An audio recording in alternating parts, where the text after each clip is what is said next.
Well, good afternoon to you. 406 here at News Talk 105.9 WMAL, where we're making sense of the news. And coming up on the show today, we've got John Reid, radio host out of Richmond, will be joining us at 4:30. He's been all over this story of Joe Biden trying to remove the Civil War Reconciliation Monument from Arlington National Cemetery. It was supposed to be yanked away by a crane today, but it was stopped in a last-minute decision by a Trump-appointed judge, the media quick to note, today. So we'll get the updates there with John. And then at 5 o'clock, Corey DeAngelis is here, who is now one of the number one targets of the Democrat Party's teacher union's allies.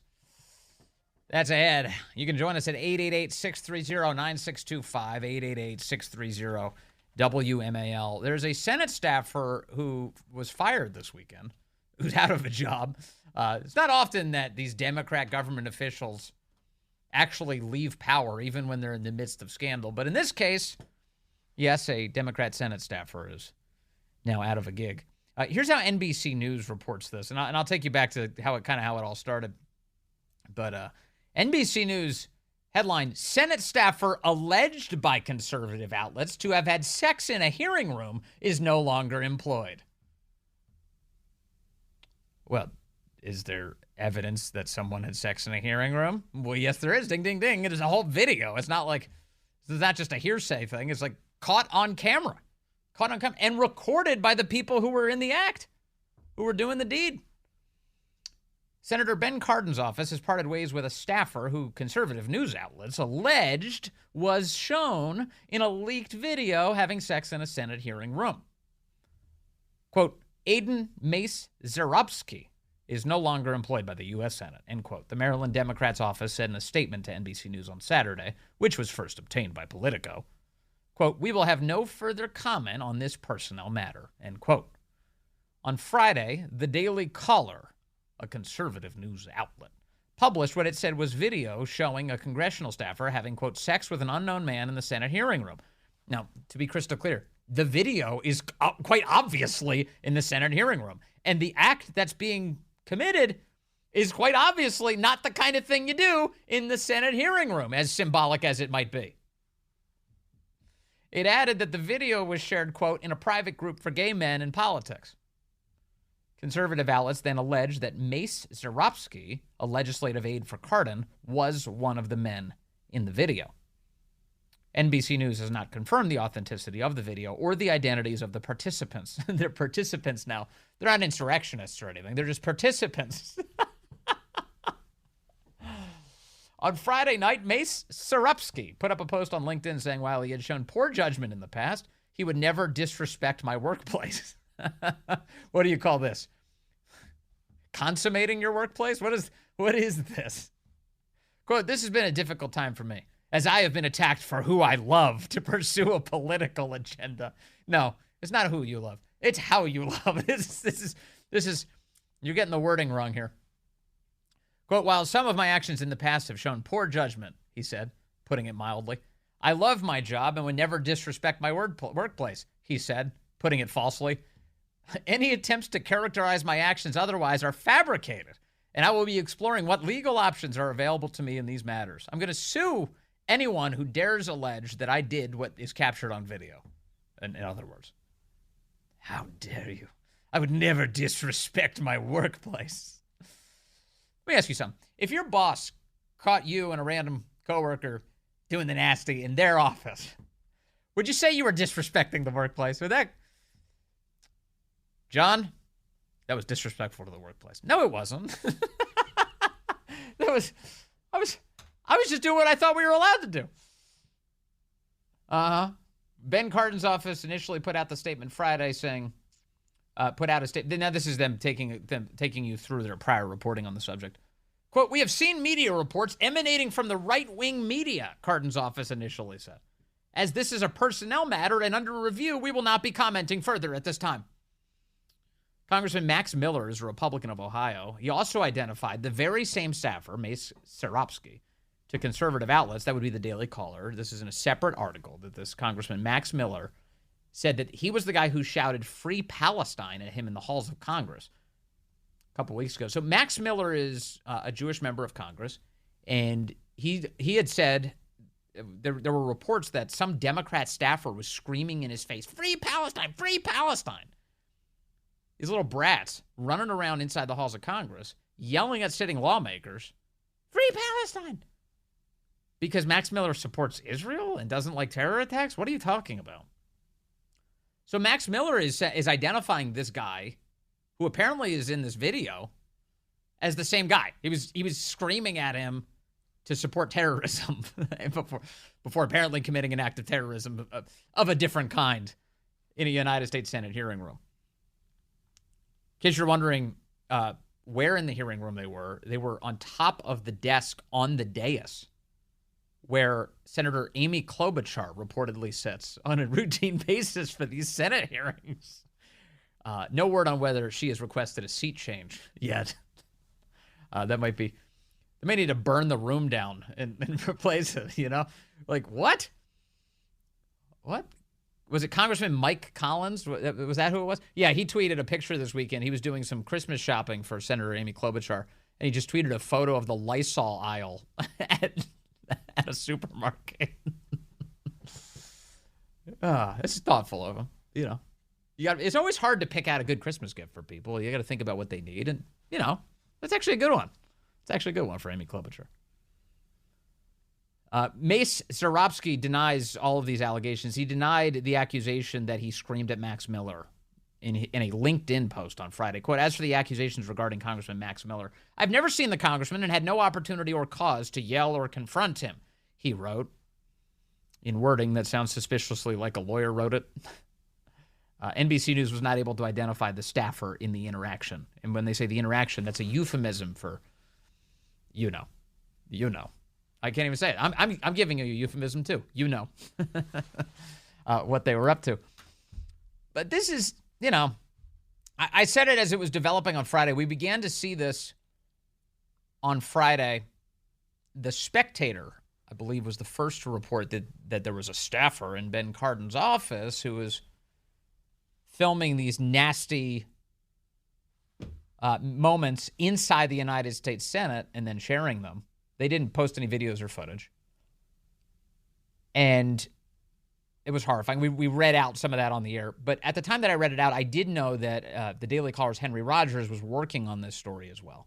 I didn't, of course, say that out loud because he hadn't finished or published the story yet. And you never know how the reporting process goes. Maybe they find out that, you know, there's some reason that it shouldn't be published. And so I didn't want to get out ahead of it, obviously, being an editor at the Daily Caller and trying to be responsible with this. But I did get a call from Henry Friday morning. Henry calls me. I was at home. I was in my kitchen. My wife was sitting nearby. I put Henry on speakerphone. "Hey, Henry, how's it going?" He's like, "Hey, Vince, I've got this crazy story. I've got to ask you, but what do you think of it?" And then he started walking me through the details. and I for a moment, I was like, I should probably get off a speakerphone. But my wife's highly tolerant of my nonsense, so I just let it go. And he was describing all of this, and I said, okay, but, you know, it's some random staffer. He filmed a video. Like, nobody even knows this guy's name, whatever it is. Like, is it really newsworthy that we publish this? And Henry says, well, it did happen in a hearing room on top of the table in the United States Senate. And I said, what, where? Yeah, in the hearing room. I was like, in? Yeah, in the hearing room. Okay, yeah, that's a good story. That's a great story, actually. So, yeah, let's go with it. And I just walked him through some of the basics. We just talked through kind of how to go about reporting it and landing the details. And then he asked me, he's like, "Do you want me to send you the video?" And I said, no, please don't. Please don't send me the video. Your description is more than enough. I don't need to see this. Of course, the world did get to see a censored version of it over the weekend, though. You know, because you know what would happen if the Daily Caller hadn't published a censored version of the video? You know what the left would have done with it? They just would have said it was completely fake, or they would have ignored it entirely. Oh, he's fine, totally fine. Daily Caller probably made it up. A little harder to do that when you've got the video evidence, which of course the Caller did. So that's what went down this weekend. It's amazing, though. It's like, you know, the left, every time you think to yourself, what could they do that would be even more cartoonishly insulting to the country? Is there anything that they could do?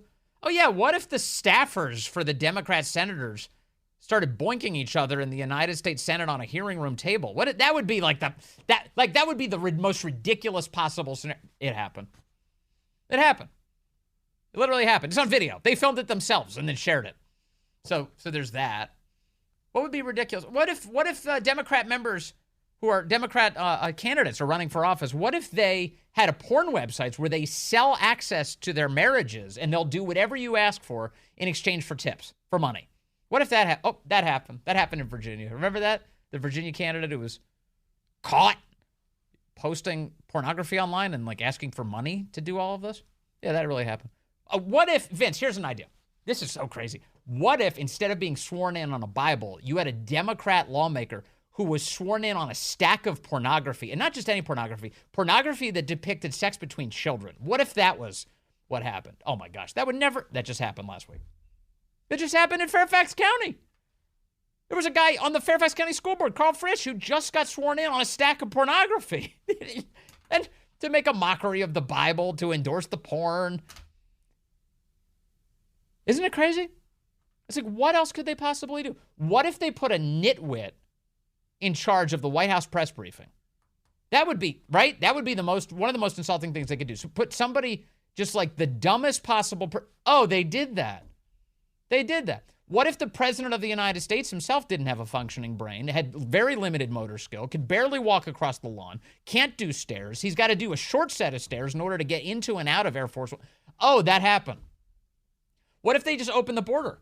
What if they just said, you know what, we're not even going to follow the law on the border. We're going to open it up and we're going to allow millions of foreign nationals to pour. Oh, that happened.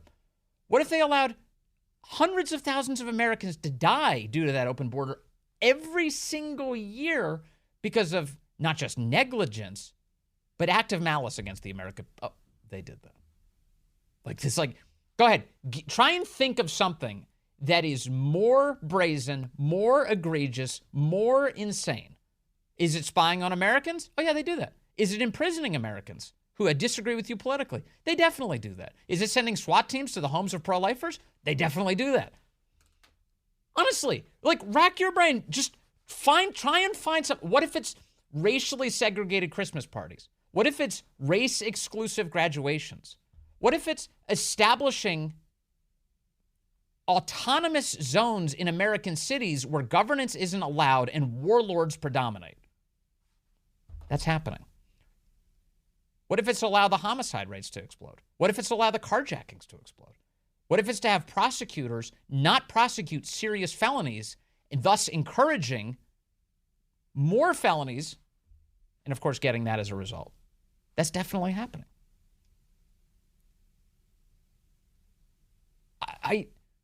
Oftentimes we say this, if this was a book, nobody would believe it. If this was a movie, you couldn't write something like this, right? That's kind of a phrase we use to describe how ridiculous things have gotten. But it's really there. Try and think of something that would be to the excess that all of this is. And they've probably already done it. So that's what Democrats are up to. That's your latest. That's your latest. Democrats have taken things to impossible levels. Update. It's 4:20 now. All right, let's see here. We've got Marco calling in from Springfield, Virginia, line 3. Marco, good afternoon. You're on the Vince Coglianese Show. Hi, Vince. Hey, I just want to add one more to your list of what ifs. What if we had the dumbest, most worthless vice president in the history of our country? Oh, yeah, we got that, too. Oh, yeah, we do have one of those, don't we?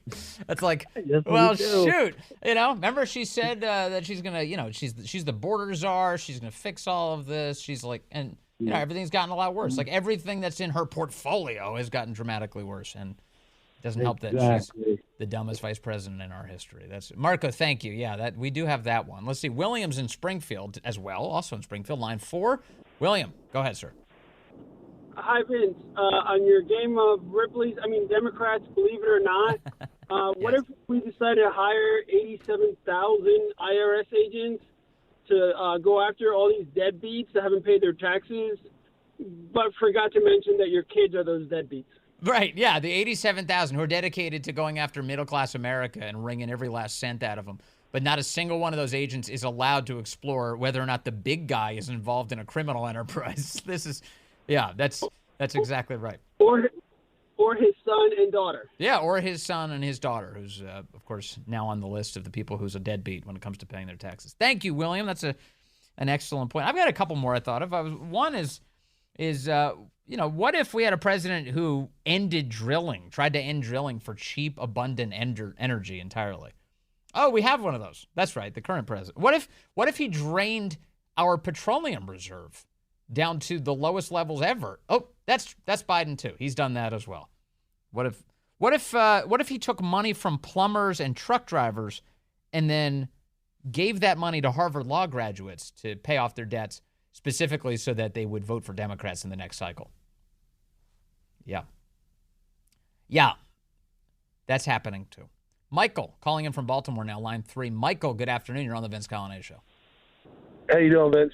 I was just going to add to the what if trend here. What if we fought a civil war to reconcile our differences, and then the left wants to tear down the monument signifying the reconciliation? Yeah, exactly right. Like, what if we figured out a way to navigate out of that horrific civil war and come together, and now the left wants to destroy any marker that symbolizes us coming back together as a country, because that's the last thing they want. And sure enough, that's what they're doing this very day. Michael, thank you. It's a good point. In fact, that's a good opportunity for me to tell you that coming up here in just minutes away, we'll be joined by John Reid. He's the host of Richmond's Morning News with John Reid. And he's been all over this issue that the Biden administration is tearing down this monument to the reconciliation of the country in the wake of the Civil War in Arlington. They were supposed to, one of the reasons we booked John is we were supposed to be in the midst of that teardown right now. But a judge today, the breaking news is that a judge today has gotten in the way and said, no. At the moment, there's a restraining order stopping the Biden administration from doing that out of concern that they may be disturbing the grave sites. More on that story coming up. John Reid, just moments from now. Well, good afternoon to you. 4:35 here, News Talk 105.9 WMAL, where we're making sense of the news. Coming up, Corey DeAngelis joins us from the American Federation for Children. We'll talk to him now that he's become public enemy number 1 to the teachers' unions. They don't like him so much, they're name-dropping him at their events now. We'll find out what it's like to have that distinguished honor as we chat with Corey at 5 o'clock. You can talk to us at 888-630-9625, 888-630-WMAL. We planned out today, we thought we'd be talking about the ongoing removal of a monument dedicated to reconciling the country in the wake of the Civil War that has been at Arlington National Cemetery now for over a century. The Biden administration is trying to delete it. They want to remove it entirely.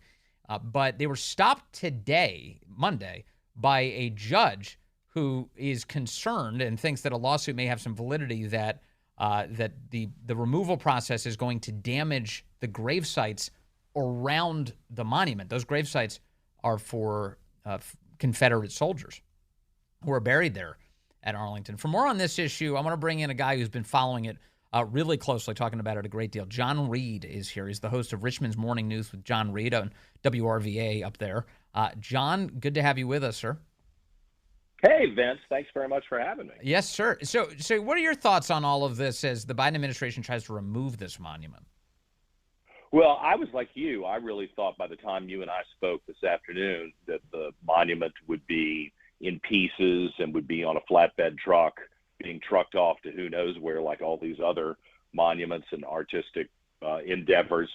But this very sudden temporary restraining order came in, mid-morning this morning. And there's a twisted joy that I have in the temporary restraining order. I don't know what's going to happen when this thing actually goes before the judge on Wednesday. But the premise of it is not only that the graves surrounding the statue might be damaged, but that the Department of Defense and the Department of the Army didn't go through and formulate the environmental impact study correctly under the law. That's amazing. And how often have we had cases where somebody's trying to do something amazing and the left-wing wackos come in and they file some sort of environmental lawsuit, and then we spend years spending millions and millions of dollars trying to combat, save a snail that's going to cross the Scottish monk lizard was once seen here. That's right. So I love the fact that this is where we are with this judge. And I also was listening to your last segment, the last half hour. I also have enjoyed reading today and listening to the liberal press talk about how this is a Trump judge. You know what else is interesting about this judge? He's an African American. Yes. Now, to me, it does not matter to me. I'm not obsessed with these types of things. But the left is totally obsessed with race. And I do think, given the subject matter here, it is interesting that a black judge, okay, if he's a Trump judge, has stepped in to make sure that all the rules are followed, that the law is followed to the nth degree. I think that's important to note. That detail, though, John, is not something you're going to find in almost any news coverage. They're not mentioning the race of the judge today. Now, if he had come up with a different decision, if he had said, no, this monument needs to be taken down, it should have been taken down last week, but now do it right now, they would be emphasizing his race today in the coverage. But in fact, they don't actually tell you the race of the judge now. Yeah, I mean, this is the kind of deceitful coverage that we get on just about every issue. This is one that I'm intimately familiar with, but it does make you second guess everything. Of course. You hear, of course, conservatives have gotten to the point where we have to second guess everything and do our own research to see, hey, are we getting the whole story here? But the bigger issue is whether this is the kind of destruction, and in this case, desecration, that we as a culture and a society should accept going forward. I don't know what's going to happen with the minutia and the nuance of the law, environmental law, but as a culture, in 2020, all we heard was everything that had anything to do with the Confederacy should be taken down. It should be put in libraries, in museums, on battlefields, and guess where else? In cemeteries. And here you have this really magnificent piece of artwork. And I know the people who hate the Confederacy are going to hate the Confederacy, and that's fine. I'm not really here to defend the Confederacy. But if we have artwork in a cemetery and they're actually dead men who've been dead for over 160 years buried next to it, I thought this was the kind of thing that was appropriate, that we were going to protect, and apparently not. And one of the many things that's missing from this story is all of the context of how this monument even came to be, why it's there in the first place. So it's not. I almost think, as I read more and more about it, and you know the details here, but it seems wrong to call it the Confederate monument. It is, I think, much more so a reconciliation monument, because that was the purpose of its construction in the first place. William McKinley moved on all of this in 1900, and he's a Republican president who would later become assassinated. Confederates opposed the construction of a reconciliation monument there at this location in Arlington. They didn't even want it, and in some sense, so Joe Biden is finishing the work that Confederates had started, which is to stop this thing from being there in the first place.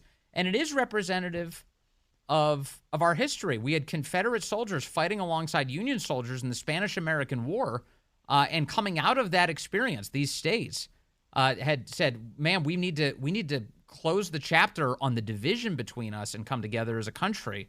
Now the Biden administration wants to tear all of that down.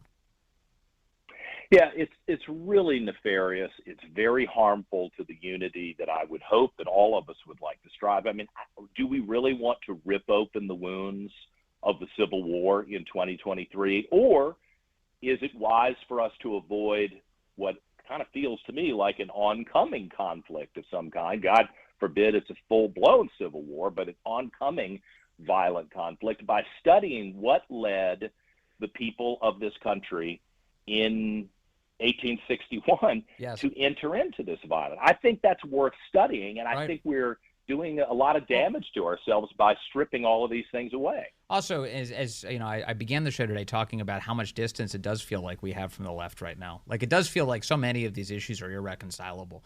But imagine what it must have felt like in the mid to late 1800s, and where you're dealing with what really was, people were dying due to these what appeared to be irreconcilable differences. And the country does end up coming together, and it's a mess. It really is. But if you look back at a reconciliation monument, and you look back at the effort to try and stitch it up and try and get the country together and flying under the same flag, in that process, you do find some optimism that it is possible to forge ahead into the future. But boy, the left is really working to erase the possibility of reconciliation at all, aren't they? It almost makes you think that they want to lead us into a conflict. I have so much anxiety about next year. Put all these statues from the past aside. I've really got a lot of fear that people are pushing buttons, trying to taunt and lead certain segments of our population into conflict. I mean, it's a sick thing to say. I never thought I'd be saying it. And, I worked up in the Senate. I've lived in Arlington. I lived all over the country. I am not optimistic about the future at the moment. We've got to figure out a way to move forward, and destroying our artistic and cultural heritage and taunting half the country doesn't seem like a good plan. Yeah. I mean, and I mean, just look at the events of January 6th. January 6th is a perfect example of what you're talking about. Their view is that if they can make a claim that their political opponents are, quote, insurrectionists, that they can use that as a means to consolidate power and remove their political opponents entirely from the conversation. That's exactly what they're doing. And there are eerie parallels if you actually take the time to do more than just read the Wikipedia page about the Civil War to what was happening back then and what's happening now. And I think responsible leaders have to grow a spine and stand up and say, no, this is not the direction we want to go. We're taking a generation that could be a huge period of time of shared prosperity and collective peace, and we're throwing it away. Why? Because we want to sanitize our society about something that happened over a century and a half ago. That's really stupid. That's not smart public policy. It's not wisdom on display. In fact, it appears to be very devious, I think. Also, there's no like consistency to this plan either. They try and like erase all of these signs of the Democrat Party's history of racial prejudice and segregation, but then they then they leave the Woodrow Wilson Bridge intact. Have you noticed they haven't changed the name? Like it's like you still have to drive over it. It's like, and every time I'm either on a boat going under it or on a car going over it, I'm always like, hey, there's the most racist bridge in America. You got it. Look, if we want to go through all of the leaders of the United States from day one to today, we can find things that are negative. Vince, I showed up at Arlington Cemetery yesterday. I was laying in bed debating whether I go to church for Advent yesterday. And I thought I better drive up to Arlington and just see what's going on. So I drove the 2 hours up to Arlington Cemetery. It wasn't packed. Everybody had put the wreaths down for Wreaths Across America the day before. And the one guy who was at the memorial, the Reconciliation Monument yesterday, is a black guy, an older black man wearing an Army veteran hat. And I didn't know, I wasn't looking to get into a big conversation. He came up to me and said, "Are you here to see this before it's torn down?" And I said, "Yeah." And he said, "Can you believe they're doing this to our veterans? They're coming for me next. They're coming for my guys next." And I don't know where, what era he was a veteran of. I would guess he was in the 70s or 80s, I think. But, it has to be terrifying. If you're actually watching this, it has to be terrifying to be a vet and think that today they're going after the Confederate veterans, but these leftists may well decide that World War II was not a noble cause. I mean, that seems crazy to suggest, but I think it would have been crazy 10 years ago to say that they would tear this down. And judging the members of the military for the decisions of our leaders has always been a grave sin, because you do have, like, for instance, Vietnam. The left spit all over Vietnam veterans as they came back. So it's not. I mean, we have plenty of evidence from recent history, and gave troops. Remember, you had people showing up. What was that, Westboro Baptist Church, that ridiculous organization that would show up at the funerals of our fallen troops in the wars in Afghanistan and Iraq, and treat them like utter garbage. This has been a through line on the American left for a long time, unfortunately. But that gentleman, that veteran, is right. There's a target on his back too.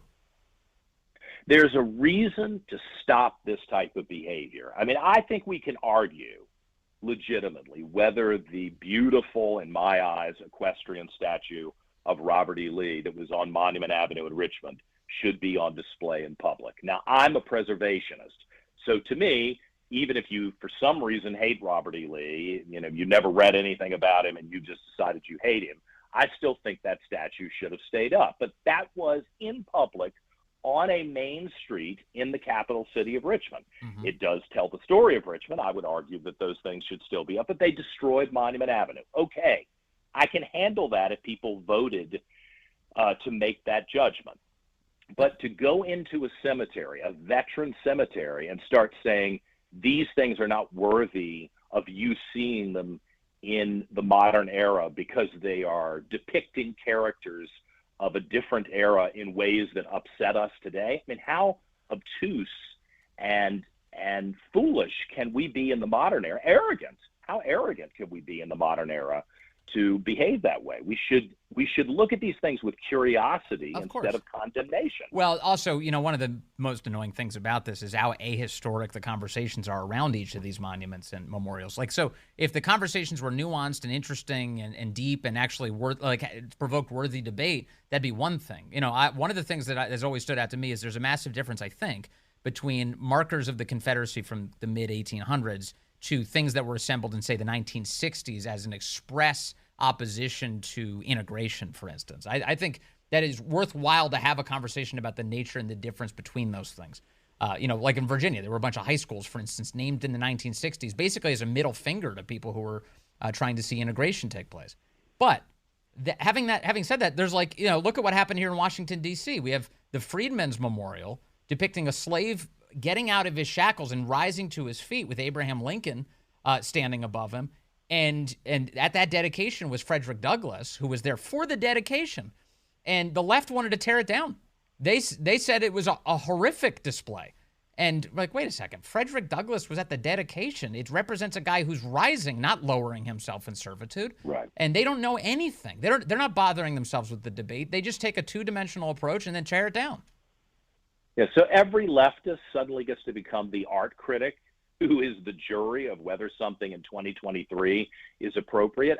I just don't understand this mindset from the same people who told us that we should all sit back and be silent and use taxpayer money to pay for modern artwork like Piss Christ, where the crucifix is dropped in a cup of urine. Yeah.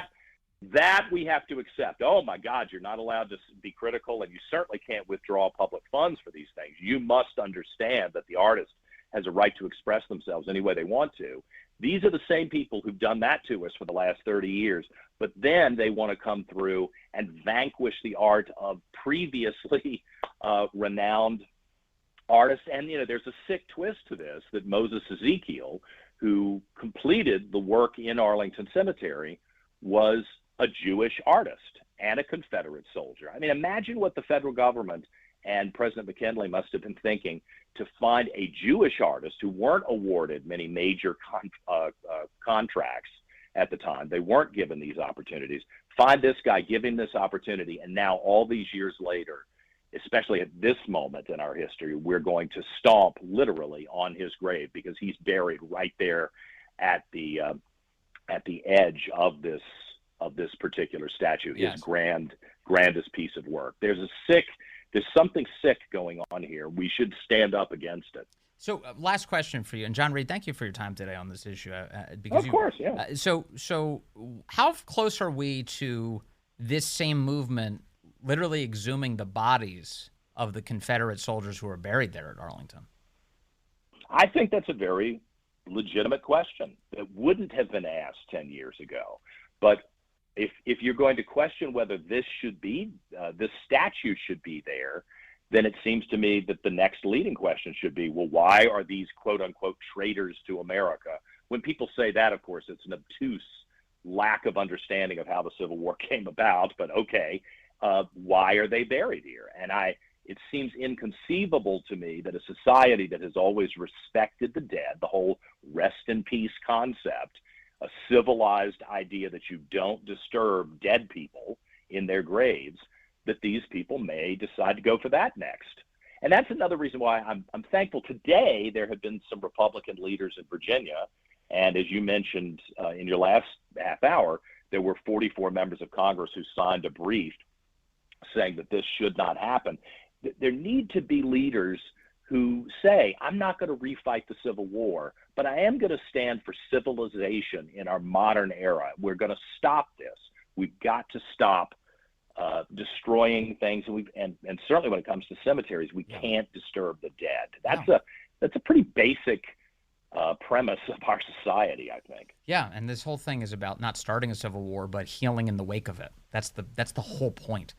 Okay. Hey, thank you, John Reid, for your time today. Really appreciate all of that. Good to talk to you, sir. All right, let's go to the phones. We've got Dennis calling in from Lake Frederick, line 3. Dennis, good afternoon. You're on the Vince Coglianese Show. Hey, how you doing today, Vince? I'm doing well, Dennis. What's on your mind, sir? Good. Hey, let's remember that that the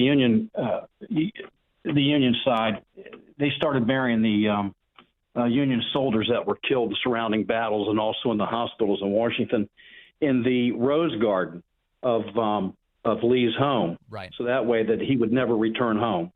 And also, Montgomery Meigs, they took over Arlington House. They desecrated the place.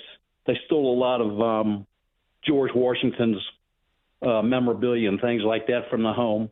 And it was so that Lee would never move back.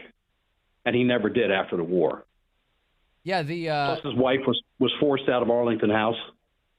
Yeah. In fact, Lee's wife, her father was the grandson of Martha Washington. That's correct. So it connects all the way back. But yeah, no, it's a fascinating history there at Arlington. But now it's the nation's most hallowed ground, and of course, a source of political chaos now because the Biden administration wants to desecrate sections of it and attempted to today. A judge getting in the way. We'll bring you updates as we get them. Coming up, Corey DeAngelis will join us from the American Federation for Children. We will talk to him about being the target of the American Federation of Teachers, that big old Democrat charged up teachers union. That's ahead on the Vince Coglianese Show.